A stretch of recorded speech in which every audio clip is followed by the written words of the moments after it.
for you to see the big picture. Me and you, we can always converse. Because me too, I was where you are once. So I will never look down on you. You understand?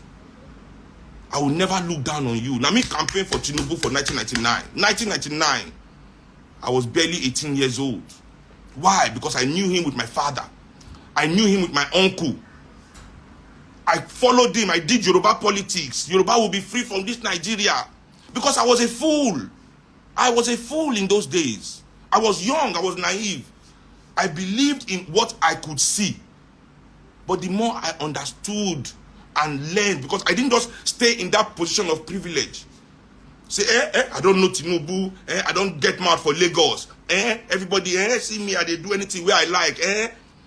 I didn't stay in that position thinking, yes, I don't arrive. Let me be the best. Our big boys. While I was there, I continued to study. I continued to read.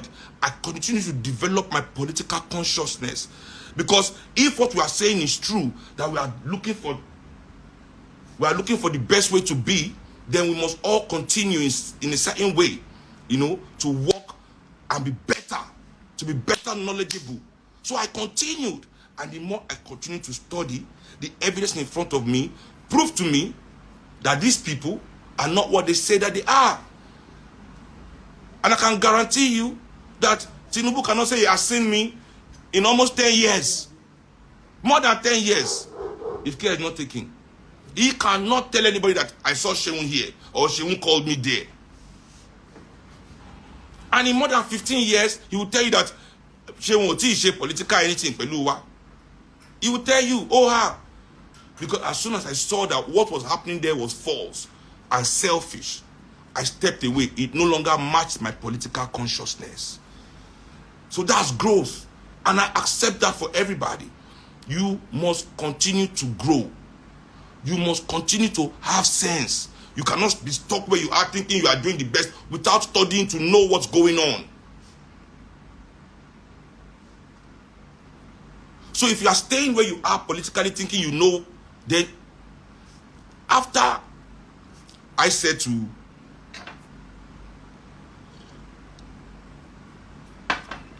after me, I don't tell everybody, say, listen, the only way we can save this country is not by Messiah syndrome.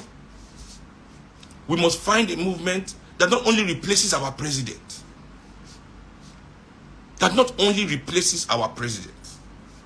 but replaces the senators of this country. I mean, what do you think people think? What do you think they happen for this country? Seun think say we go put one president there. Even if you like you put Jesus Christ, if you like you bring Muhammad and make him the president of Nigeria, he will collect in ministers, put in cabinet. Do you think he can do anything under a PDP and APC assembly, Senate and House of Assembly run by PDP and APC, all 36 states run by APC and PDP, all state assembly run by APC and PDP? What do you think Jesus Christ and Muhammad will achieve? Anyway, let me continue the story I'm telling you people.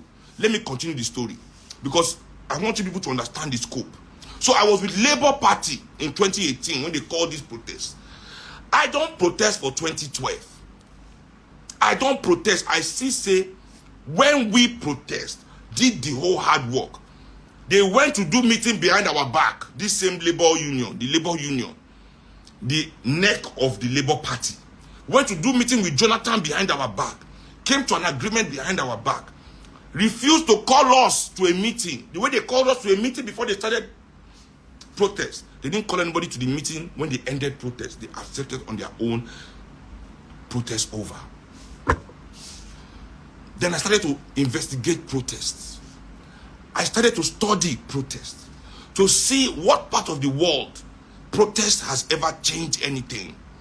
Then I realized, first of all, 70% of the protests of this world is staged by the rich. 70% of the protests that you see on TV is staged by the rich. The second big thing I learned is that no protest on its own has ever achieved anything. No protest on its own has ever achieved anything. The only kind of protest that achieved anything were protests that were